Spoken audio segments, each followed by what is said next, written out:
আমি আগেও বলেছি, এখনো বলি, এই নির্বাচনে তারা আওয়ামী লীগকে থাকতে দিচ্ছে না। বাট আনফর্চুনেট অথবা ফর্চুনেট যাই বলেন না কেন, আমি জানি না আপনি কি বলবেন, যাই বলেন না কেন, এই নির্বাচন আলটিমেটলি নিয়ন্ত্রণ করবে আওয়ামী লীগ। যদি আওয়ামী লীগ যদি বলে আমি ভোট দিতে যাবো না, কাউকে যেতেও দেবো না, সেটাও গভর্নমেন্টের জন্য একটা বিব্রত, ইলেকশন খারাপ হবে। আওয়ামী লীগ যদি বলে আমি সব ভোট অমুক জায়গায় দিয়ে দেবো, তাও দেখবেন ইলেকশনের রেজাল্ট অন্যরকম হয়ে যাবে। তাই কিন্তু হতো, যদি ভারতের তাকে টিকে রাখতে পারতো, তাহলে ভারত তাকে শেষ পর্যন্ত রক্ষা করতে পারলো না কেন? পারলো না কেন? বলেন আপনি। ভারত না যদি 14 বছর সবসময় আওয়ামী লীগকে টিকে রেখে থাকে, তাহলে শেষে যে আওয়ামী লীগকে ভারত টিকে রাখতে পারলো না কেন? আন্তর্জাতিক দর্শক মানচিত্র নিয়মিত আয়োজন কথোপকথনে আমাদের সঙ্গে আজকে যুক্ত রয়েছেন আলোচনার জন্য সিনিয়র সাংবাদিক এবং কলামিস্ট মাসুদ কামাল। মাসুদ কামাল, আপনাকে স্বাগত জানাচ্ছি আমাদের অনুষ্ঠানে। এবং আমরা একটু আলোচনা করতে চাই, বাংলাদেশের মানুষের ভাগ্য কি আসলে মানুষের হাতে রয়েছে, বাংলাদেশের মানুষের হাতে, নাকি এখনো পর্যন্ত বাইরের বিশ্ব নিয়ন্ত্রণ করছে? অথবা ভারতের বিভিন্ন গণমাধ্যমে এমনটি দাবি করা হচ্ছে যে তারেক রহমানের সম্বল মুক্তিযুদ্ধ এবং ভারত, অর্থাৎ ভারতের সঙ্গে একটা নেগোসিয়েশন হয়েছে, এমনটি দাবি করা হচ্ছে পরোক্ষভাবে। আপনি কি মনে করেন আসলে তেমনটাই, যে তারেক রহমান ভারতের সাথে কোনো ধরনের সমঝোতা করে বাংলাদেশে ঢুকতে পেরেছে এবং তার যে নিরাপত্তার ঝুঁকি ছিল সেটিও আমরা দেখছি যে সেই ঝুঁকির মধ্যে তিনি এসেছেন, যদিও বাংলাদেশ সরকারের পক্ষ থেকে নানান ধরনের আয়োজন করা হয়েছে। আসলে ভারতের বিষয়টি কি, তারা কি চিন্তা ভাবনা করছে? ভারত কি চিন্তা ভাবনা করছে, এটা হয়তো আমি মানে সরাসরি আমি জানবো না, কারণ ভারত তার আমার সঙ্গে আলাপ করে এই কাজটা করে নাই। আর আমিও ভারতের সঙ্গে এমন কোনো যোগাযোগ রাখতে পারবো না যে আমি তোমরা কি চিন্তা করছো আমাকে বলো, আমি একটু শুনি। এটা হয় না। একটা বিষয় জানেন, সব সময় না এক ধরনের আপনার অদৃষ্টবাদী এক ধরনের চিন্তা ভাবনা মানুষের মধ্যে কাজ করে। মনে করেন আমার পার্শ্ববর্তী একটা দেশ, তারা বড় দেশ, আমরা ধরেই নেই তারা আমাদেরকে সবসময় কিছু সাজেশন দেয়, সেই সাজেশন যারা মানে তারাই চলে, এরকম কিন্তু হয়। এটা আমি অনেকদিন ধরেই বলি যে মানে পার্শ্ববর্তী একটা দেশ, সে চাইলে কি আমার, ধরেন আমার গ্রামের যে লোকটা যে ভোট দেয়, ধরেন যে লোকটা ভোট দেয়, এখন ভারতের সর্বোচ্চ ব্যক্তি কি গ্রামের লোকটাকে বলে দেয় যে তুমি ওই জায়গায় ভোট দিও না, ওই জায়গায় ভোট দাও? কি তারা বলে? আমি কিন্তু এভাবে দেখি জিনিসটাকে। আমি আগেও বহুবার বলা হয়েছে, ভারত বাংলাদেশে আওয়ামী লীগকে রাখতেছে, আওয়ামী লীগকে টিকে রাখতেছে ভারত, আওয়ামী লীগ। ভারত কিভাবে টিকে রাখতেছে এটা আমার কাছে ক্লিয়ার না কখনোই। পাকিস্তান কিভাবে টিকে রাখতেছে এটা আমার কাছে ক্লিয়ার না কখনোই। এটা আমি যেভাবে বুঝি আর কি, আমার হিসাবটা হলো কি, তারা একটা এনভায়রনমেন্ট ক্রিয়েট করে। তারা যে কাজটা করে একটা এনভায়রনমেন্ট ক্রিয়েট করে, মানুষের মধ্যে একটা মানে আপনার হুজুগ তৈরি করার জন্য একটা এনভায়রনমেন্ট ক্রিয়েট করে। অথবা সরকার যারা চালায়, রাষ্ট্রযন্ত্রকে তারা প্রভাবিত করতে পারে। মনে করেন ভারতের যে যারা প্রধানমন্ত্রী আছেন অথবা যারা নাকি পররাষ্ট্রমন্ত্রী আছেন, তারা আমাদের দেশে যে পররাষ্ট্র উপদেষ্টা অথবা আমাদের দেশে যে প্রধান উপদেষ্টা, তাদেরকে প্রভাবিত করতে পারে। যদি প্রভাবিত তারা হতে চায়, না চাইলে নাই। কিন্তু তারা আমার ভোটারকে প্রভাবিত করবে। তারেক রহমানের দেশে আসবে, ভারতের পারমিশন নিয়ে আসবে। এখন এগুলো আমি আসলে বুঝি না, ঠিক সত্যি কথা বলতে, আমার কাছে এটা ক্লিয়ার না। তারেক রহমান যখন বলেন যে আমার আশাটা আমার ইচ্ছার উপর ডিপেন্ড করে না, তখন আমি বুঝি না সেটা কি বলতে চায় আসলে। যদি বলে যে আমি ভারতের পারমিশন ধরার, এখন যেটা বলা হচ্ছে যে উনি এটা বললেন কেন, তার মানে উনি ভারতের পারমিশন ছাড়া আসতে পারছিলেন। উনি ভারতের পারমিশন নিয়ে আসেন, ভারত বলছে হ্যাঁ আপনি যান, অতএব সে আসছে। যদি আমি এটা ধরি, তাহলে তো তার বাকি জীবন তো ভারতের কাছে সবসময় জিম্মি হয়ে থাকবে। তো এইটা কি হয় নাকি রে ভাই? আমি না এইভাবে বুঝি না। হতে পারে যদি একদম করদ রাষ্ট্র হয়, তখন হতে পারে, কিন্তু একটা সভরেন কান্ট্রি, এটা কিভাবে হয় আমি আমি জানি না। মিটিংটা কবে করলো, কোথায় করলো, কিভাবে করলো, টেলিফোনে করলো, হোয়াটসঅ্যাপে করলো, নাকি সিগনালে করলো, নাকি? আমি না এগুলো আসলে আমার কাছে ভাই ক্লিয়ার না। হইতে পারে আমি না, ছোট মানুষ। সেটি নয়, মানে বিষয় হচ্ছে যে আপনি যেটা বলছেন যে একটা আবহাওয়া সৃষ্টি করা, একটা পরিবেশ সৃষ্টি করা, সেই জায়গাগুলো থেকেই এই প্রশ্নগুলো উঠে আসছে। বা আওয়ামী লীগের সময় তো তাহলে তো আমরা কি বলবো যে না, ভারত আওয়ামী লীগকে এককভাবে প্রশ্রয় দেয়নি, ভারত একচোখা দৃষ্টি অবলম্বন করেনি, করেছে তো এটা সত্য কথা। নইলে তো এই শুনেন, তিনটি আওয়ামী নির্বাচন। লীগ আওয়ামী লীগ 14 বছর টিকেছিল। এটা আওয়ামী লীগ নিজের ক্যারিশমায় টিকেছিল। এবং সেই ক্যারিশমাটাকে, মানুষকে কথা বলতে দেবো না, মানুষকে ভোট দিতে দেবো না, কিছু করলে নিয়ে গুম করবো, এই যে কাজগুলো, এগুলো অন্যায় ক্যারিশমা। এই ক্যারিশমা গুলো অন্যায়, কিন্তু তারা এইগুলো দিয়েই টিকেছিল। তাই কিন্তু হতো, যদি ভারতের তাকে টিকে রাখতে পারতো, তাহলে ভারতের শেষ পর্যন্ত রক্ষা করতে পারলো না কেন? পারলো না কেন? বলেন আপনি। ভারত না যদি সব 14 বছর ধরনের আওয়ামী লীগকে টিকে রেখে থাকে, তাহলে শেষে যে আওয়ামী লীগকে ভারত টিকে রাখতে পারলো না কেন? সব ভারত ধরনের কি খেলা চেষ্টা তো করছে? সবসময় সফল হয় না, এটা তো আমরা জানি, তাই না? যেই রোনালদো যে যে খেলা স্টাইলে একদমই খেলছিল, না। তার যে গোল না গোল না, দেওয়ার রোনালদো না, স্টাইল। যে খেলার দৃশ্যমান না, সেখানে যে আদৌ একটা খেলা চলছে, এটা আপনি গ্যারান্টি দিয়ে বলবেন কিভাবে? আপনি কিন্তু ধারণা করতেছেন।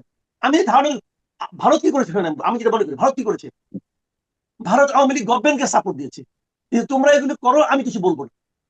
এখন এই গভর্নমেন্টকে ভারত সাপোর্ট দিচ্ছে না, বাংলাদেশের গভর্নমেন্ট যা কিছু করতেছে ভারত কিন্তু ওখানে বিরোধিতা করতেছে, না এটা ঠিক হচ্ছে না, ওটা ঠিক হচ্ছে না বলতেছে, কিন্তু আমাদের হিন্দুদেরকে তোমার মারতেছ, ওটা করছে বলতেছে।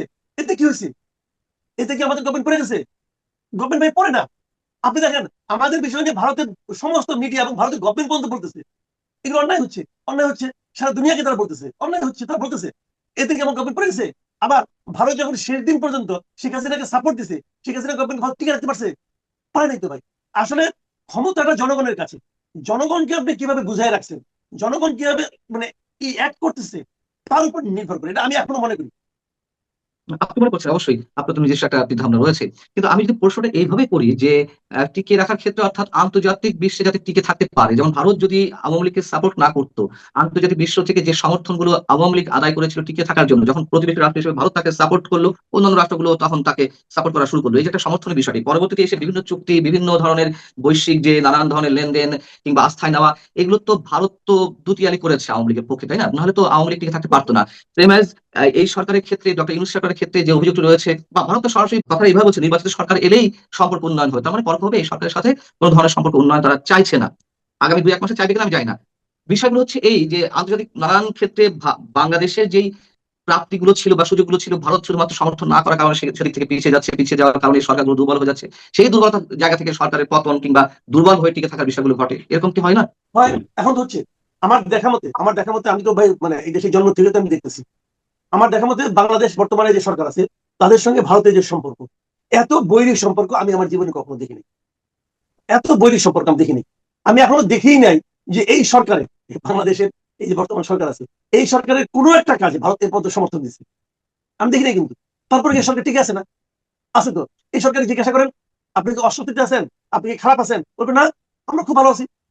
তারা খুব ভালো আছে। এবং এই সরকারের পতন ভারত ঘটাতে পারবে? পারবে না তো। যুদ্ধ করতে হবে। তারা কি করে নাই বলেন? আমাদের যে সমস্ত পণ্য ভারতে আমরা রপ্তানি করতাম তার মধ্যে 11টা 12টা পণ্য তারা বন্ধ করে দিচ্ছে। আবার কোনো পণ্য এমন করছে যে দিতে পারবা মুম্বাই পোর্টে যে দিতে হবে, মানে এখানে দিতে পারবে না, মুম্বাই পোর্টে যেতে হবে। মানে এগুলো তো ইয়ার্কি ফেললেনি না, ইয়ার্কি ফেলতে করতেছে আমাদের সঙ্গে। তো কি হয়েছে আমাদের এগুলো? হ্যাঁ, দীর্ঘমেয়াদে সমস্যা হয়, দীর্ঘমেয়াদে অর্থনৈতিক দুর্বলতা চলে আসে, অর্থনৈতিক সংকট তৈরি হয়। আমাদের দেশের মানুষ ভারতে যাইতে পারছে না, চিকিৎসার জন্য যারা যায়, যারা শিক্ষার জন্য যায়, তাদের এইটা ভিসা কিন্তু বন্ধ করে আবার ওখানে আমরা করতেছি, আমরা বন্ধ করতেছি। সবগুলো কিন্তু একটা বই পরিবেশ। তারপরেও অন্তর্বর্তীকালীন সরকারের মধ্যে এটা তো সবচেয়ে বেশি দিক টিকতেছে। 1.5 বছর তো হয়েই গেল, ওয়ান লেভেল বাদ রাখি। তো এটা তো আসে রে ভাই। তো বিষয়টা হলো কি জানেন, আমি বলি আপনাকে, আমি যেটা মনে করি, যারা নাকি এখন বলতেছে যে তারেক রহমান ভারতের পারমিশন নিয়ে ঢুকছে, আমি ভাই এত সরলীকৃত সিদ্ধান্তে পৌঁছি না। অন্য কিছু হতে পারে, উনি কি বলছেন আমি জানি না, কিন্তু ওনার ওই পোস্ট আমার পছন্দ হয় না। যে অন্য কারোর উপর আপনাকে ডিপেন্ড করতে হবে কেন? আপনি ভাই জনগণের নেতা, আপনি ডিপেন্ড করবেন জনগণের উপর। যদি জনগণের বাইরেও আপনি অন্য কোনো শক্তিকে জনগণের চেয়ে বেশি শক্তিশালী মনে করেন, তাহলে রাজনীতি করেন না। তাহলে তো আপনার আমি ভরসা করতে পারবো না। কেবল বাস্তব কামাল, আপনি যেটি বলছেন অবশ্যই ঠিক আছে কোথাও না কোথাও থেকে, কিন্তু প্রশ্ন তো রয়ে যায় যেখানে তারেক রহমান নিজে পাবলিক করলেন ফেসবুক স্ট্যাটাসের মাধ্যমে যে তার ফিরে আসার বিষয়টি তার নিজের একান্ত ইচ্ছা অনিচ্ছার উপর নির্ভর করছে না, তাদের সঙ্গে তৃতীয় কোনো শক্তি বা তৃতীয় কোনো রাষ্ট্র জড়িয়ে রয়েছে। বাংলাদেশের রাজনীতির যে তৃতীয় শক্তি বা তৃতীয় রাষ্ট্রগুলো একেবারে খোলাখুলি ভাবে নগ্ন ভাবে তারা হস্তক্ষেপ করছে, তার আরো একটা উদাহরণ যদি দিই, সাবেক প্রধানমন্ত্রী শেখ হাসিনা একাধিকবার উচ্চারণ করেছেন যে 2001 সালের নির্বাচনের আগে যদি তিনি যুক্তরাষ্ট্রের গ্যাস চুক্তিতে বা ওই সংক্রান্ত প্রস্তাবে রাজি হতেন বা সেন্ট মার্টিন বিষয়ে নানান ধরনের প্রস্তাবে রাজি হতেন, তাহলে তাকে 2001 সালের নির্বাচনে ক্ষমতায় ফিরে আসতে সমস্যা হতো না। অর্থাৎ তিনি রাজি হননি বিধায় ওই রাতেই নাকি ভাগ্য নির্ধারণ হয়ে গেছে। তাহলে এই যে তারেক রহমান, শেখ হাসিনা, তাদের যে বক্তব্য, এই বক্তব্যগুলোকে আমরা একেবারে অন্তঃসারশূন্য হিসেবে ধরে নেবো, শুধুই পলিটিক্যাল বক্তব্য, নাকি বাস্তবতা কিছু আছে বাংলাদেশের নির্বাচন কেন্দ্রিক তৃতীয় রাষ্ট্রগুলো খেলার যে বিষয়গুলো? শুনেন, বাস্তবতা কিছু অবশ্যই আছে, একদম যে নাই তা না। কিন্তু সেই বাস্তবতাটা কিসের উপর ভিত্তি করে হবে? ভিত্তিটা হলো জনগণ। দেখেন, শেখ হাসিনার সঙ্গে আমেরিকান গভর্নমেন্টের বিরোধটা শেখ হাসিনা স্পষ্ট করেছেন আরো কয়েক বছর আগে, উনি ক্ষমতাচ্যুত হওয়ার কয়েক বছর আগে। কিন্তু এটা কখন বাস্তবায়িত হতে পারলো? যখন জনগণ তার বিরুদ্ধে চলে গেল। যদি জনগণ তার পক্ষে থাকতো তাহলে এটা আপনি দেখতেন না। এখন জনগণ যখন তার বিরুদ্ধে চলে গেল তখন অনেক দাবিদার চলে আসলো কিন্তু। এই তখন মানুষ খোঁজা শুরু করলো, এই কারণে হয়েছে, ওই কারণে হয়েছে, সেই কারণে হয়েছে। যখন কোথাও একটা বজ্রপাত হয়, আমি আপনাকে একটা এক্সাম্পল দিয়ে বলি। ধরেন বজ্রপাত হলো, কোনো কারণ টারণ কিন্তু নাই। বজ্রপাত ভূমিকম্পের কি কোনো দৃশ্যমান কোনো কারণ আছে? নাই তো ভাই। হয়ে গেল। তারপরেও মানুষ কারণ খুঁজে যে বজ্রপাত হলো কেন, এত লোক থাকতে ওই লোকের মাথার উপরে পড়লো কেন? তাহলে দেখো ও নিশ্চয়ই কিছু একটা করছে। দেখো খুঁজে দেখো, ও তার মায়ের সঙ্গে বেয়াদবি করছে, বাপের মনে দুঃখ দিছে। এরকম বাপ মায়ের মনে দুঃখ অনেক লোকে দেয়, তার মাথায় বজ্রপাত হয় না রে ভাই। যখন বজ্রপাত ঘটে যায় তখন লোকে কারণ খুঁজে বেড়ায়, এবং খুঁজে বেড়ে একটা সান্ত্বনা পাওয়ার চেষ্টা করে, এই কারণে এটা ঘটছে। তো আমার এখানে ঘটছে ভাই জনগণের জন্য। জনগণ ঘটাইছে। জনগণের পুঞ্জীভূত ক্ষোভ জমতে জমতে জমতে জমতে একটা পর্যায়ে আসছে। একটা স্পার্ক ছিল ছাত্রদের আন্দোলনটা। তারপরে অনেক বীর এসে গেছে। আমেরিকা বলে আমি ফালাই দিছি, অমুকে বলে আমি, হ্যাঁ, সবারই আগ্রহ ছিল, সবাই হতো সে আগুনে ঘি ঢালছে। কিন্তু আগুনটা তো ভাই জ্বলতে হয়েছে নাকি? আপনি ঘিয়ের বোতল নিয়ে ঘুরতেছেন, আগুন জ্বলে নাই, আপনি ঘি ঢাললে আগুন জ্বলবে? আগুনটা তো জ্বলতে হয়েছে। আগুন জ্বলার জন্য তো আপনার অনুকূল পরিবেশ থাকতে হয়েছে। ভেজা কাঠের মধ্যে আপনি যতই ঘি ঢালে আগুন জ্বলবে? জ্বলবে না। কাঠ শুকায় গেছিল, মানুষ বিরক্ত হয়ে গেছিল, মানুষ ক্ষুব্ধ হয়ে গেছিল। আচ্ছা, যে মনে করেন আপনার ফ্যামিলি আপনি নামছেন, আপনার বাচ্চাকে নিয়ে বলতে আপনি নামছেন, শিশু বাচ্চাকে নিয়ে। আপনাকে আমেরিকা রিকোয়েস্ট করছিল ভাই তুমি নামো? না, রিকোয়েস্ট করে নাই। আপনার নাম ছিলেন, আপনার অন্তর্গত জানা থেকে আপনি নাম ছিলেন। হিসাবটা এভাবে যে বাস্তবতা থাকতে হয় না, সেই বাস্তবতা সরকার তৈরি করে। সরকার যাদের সরকার, তাদের সঙ্গে সরকারের ব্যবহার এতটাই নেতিবাচক হতে থাকে, এতটাই বিরক্তিকর হতে থাকে, এক পর্যায়ে মানুষ ক্ষিপ্ত হয়ে যায়। যখন ক্ষিপ্ত হয়ে যায় তখন ওখানে কিন্তু একটু ঘি ঢাললে আগুন ধরে যায়, একটু স্পার্ক করলে আগুন ধরে যায়, হয়তো এটুকু তারা করে, কিন্তু তারাই হাতে ধরে সরাই দেয়। এরকম ঘটনাও ঘটে, ঘটনা তা না, এরকম ঘটনাও ঘটে, যেমন মিশরে ঘটছে।